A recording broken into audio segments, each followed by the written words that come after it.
the biggest game in the NBA last evening was the Lakers-Mavs game, Luka Doncic's first game back in Dallas. It was a very emotional night to watch. It was also probably the weirdest night I can remember watching in sports, was Luka's return to Dallas. And the Lakers get the win. But when you look at how everything transpired yesterday, the team that traded their generational superstar in his prime had shirts made that said, "Thank you so much," in Slovenian. They put them on all of the seats at American Airlines Arena in Dallas.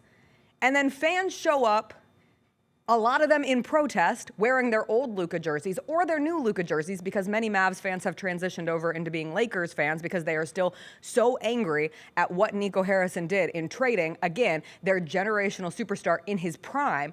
And then they make a video for Luka Doncic last night, a tribute video that plays before the game. And you watch Luka, and he is so emotional. He is crying. He has a full-on lip quiver. That man's lip was quivering watching this video. And when he talked about it after the game, he said he wasn't even sure if he was going to be able to play the game after watching that video. He would have spent his entire career in Dallas, and to have to come back in that moment, and it was a game that mattered for the Lakers as they tried to shore up their standings in the Western Conference playoffs. And all day I heard people say, you know what happens when Luka's angry, when Luka goes mad mode? He's going to go off for like 60 or something. And I watched him in that moment crying, lip quiver. And I was like, can he go off for? Yes, he could have.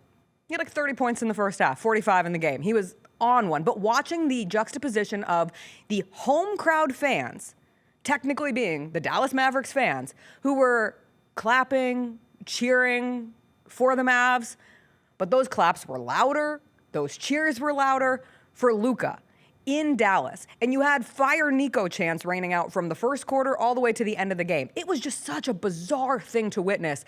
I don't think we will ever see anything like this again in our lives. And you never say never, because hopefully my life is long, and perhaps there will be some trade that happens down the line where you will say, wow, this is the craziest thing that's happened since the Mavs decided to trade Luka to the Lakers. Or, wow, this is finally the thing that makes me feel like this is even crazier than the Mavs trading Luka to the Lakers. But watching that last night was just so strange. And I hate to say it. I mean, you know this at this point because I'm a giant softie. I cried.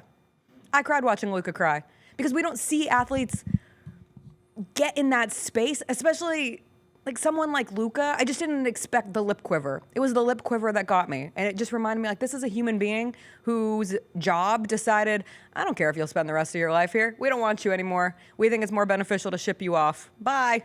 That was sad. Sad isn't the word I'd use. I figured you didn't cry. I could understand. Listen. But I can understand. Did you? No. No.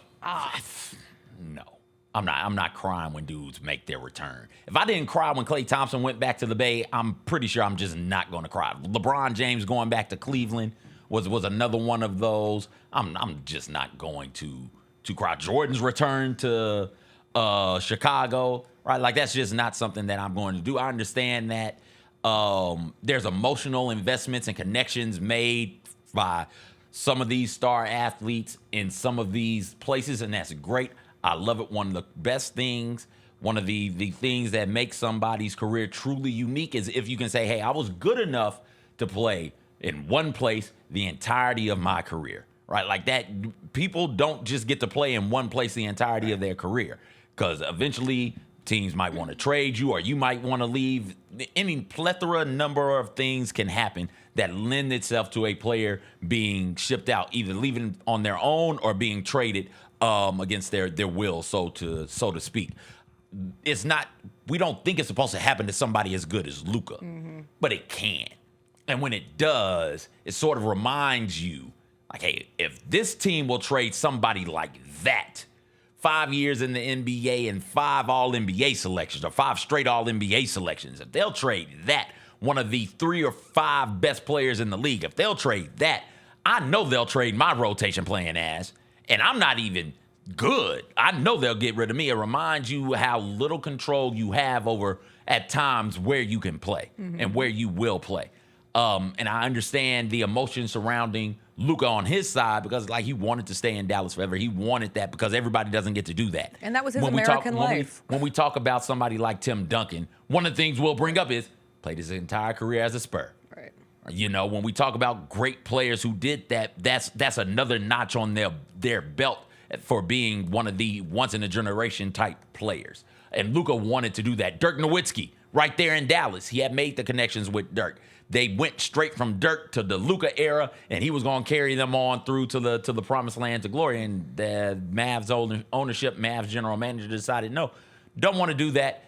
We think it's more beneficial to trade you. And there's some of the why didn't they believe in me? What more could I have done? That's the thing that I think eats at him, and the thing that perplexes all of us when we look at it. What more could Luka have done on the court? Forget he's out of shape. Yeah, sure, great. Let's say I agree with that. Luka's out of shape. He's a 5-time All-NBA selection, out of shape. What more do you want him to do? What more could he have done on the court to stay in Dallas? Luka is better than everybody else. but Jokic. And you could argue Jokic at times. Should we all be a little more out of shape? I don't know if I can get any more out of shape. Bod summer forever. Let's go. Wear the big T-shirts. Did you see the trade that Jason Kidd compared the Luka trade to last night? What? He said that he heard from somebody that fans were comparing it to the Babe Ruth trade, which is kind of cool if you think about it. And everyone's like, do you realize who the Mavs are in that metaphor? The Red Sox went, 80-plus years without winning after trading Babe Ruth? It's probably not the most encouraging comparison to be making in these trying times. I did find it fascinating from the other side. We spend so much time on the Luka component of this all that Anthony Davis just gets tossed in the trash. He's like Woody in Toy Story, like, I don't want to play with you anymore. But Anthony Davis is still, when healthy, one of the best players in the league too. Anthony Davis did not, to what everybody saw, have any interactions with LeBron last night. I just find you cannot tell me that LeBron James did not know. Yeah, he knew. He knew. Like, what is he supposed to say? No, don't trade Anthony Davis, a top 15 player for Luka Doncic, a top 3 player? No, don't do that. What is he supposed to say? He's not supposed to say anything. Yeah. That is a fractured relationship forever. That's fine. Yeah. Everybody's not your friend. No. Everybody's not meant to be your friend. No. People you work with aren't your friends. No. I have a conversation going with some friends in a group chat. One is mad because one of her coworker friends is being kind of quiet and not talking to her. It's like, hey, she's your coworker, dog. Why are you this invested in this person? They're coworkers. Some coworkers can become friends. Some can. But not all. Every now and then, sure. Yes. That coworker was Dwayne Wade. It wasn't Anthony Davis.